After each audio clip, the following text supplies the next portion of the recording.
Bonjour à vous, je m'appelle Catherine Langevin-Cusson. Dans la vie, je suis ostéopathe. J'ai également traversé des affaires difficiles dans la vie comme le cancer, 3 fois, comme les séparations difficiles, comme tout le monde.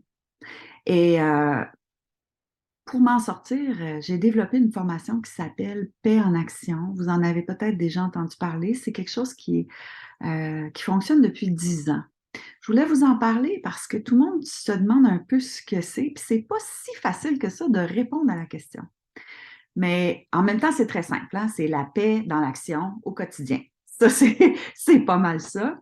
Donc, comment être en paix et continuer d'être en mouvement, donc pas seulement assis sur un tapis de méditation, par exemple, et dans le quotidien, c'est-à-dire dans les petites choses de la vie, comme dans les grandes, éventuellement. Euh, Moi, ce qui est arrivé, c'est que grâce j'aime pas ça dire ça. On va changer la phrase. À cause du cancer et des séparations difficiles, je suis allée faire des recherches un peu partout dans le monde. J'étais obstinée, obsédée pour essayer de trouver la raison du pourquoi de cette pathologie-là. Je comprenais pas, j'avais pas de facteur de risque, j'avais un super style de vie, meilleur que 99,99999% des gens. Euh, et finalement, j'en suis arrivée à la conclusion qu'il y avait plusieurs raisons. La première était surtout émotionnelle.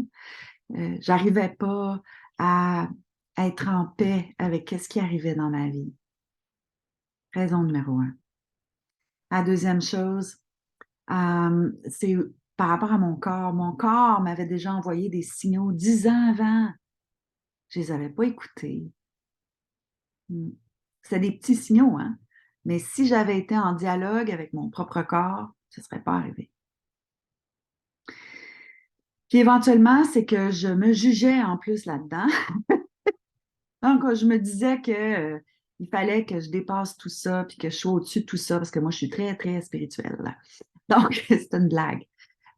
Donc, c'était comme si je me ramassais dans une position d'être perdante constamment. Et, euh, et là, j'ai décidé que ça ne serait pas le cas, que je changerais cette façon d'être, de penser, de vivre et de croire. Alors, j'ai continué à faire mes pratiques de yoga et de méditation, à bien manger, à faire de l'exercice, à me faire soigner par des plantes. Mais ce que j'ai fait en plus, c'est que j'ai commencé à maîtriser les aspects intérieurs de mes émotions, mes perceptions, de mon mental.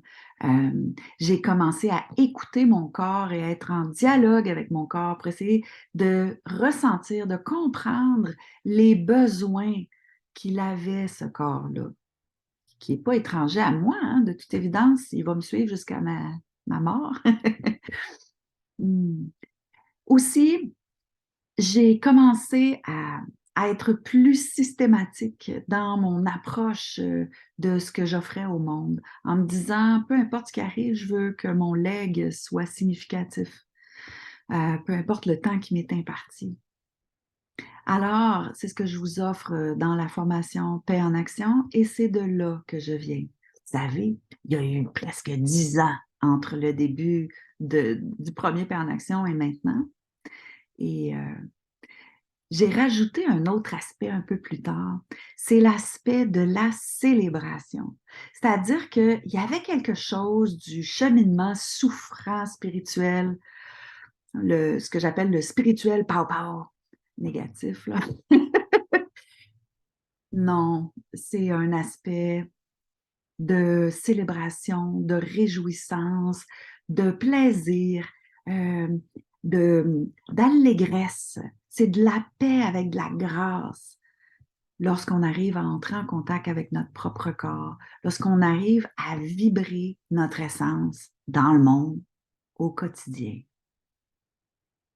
Alors, c'est une invitation. Merci.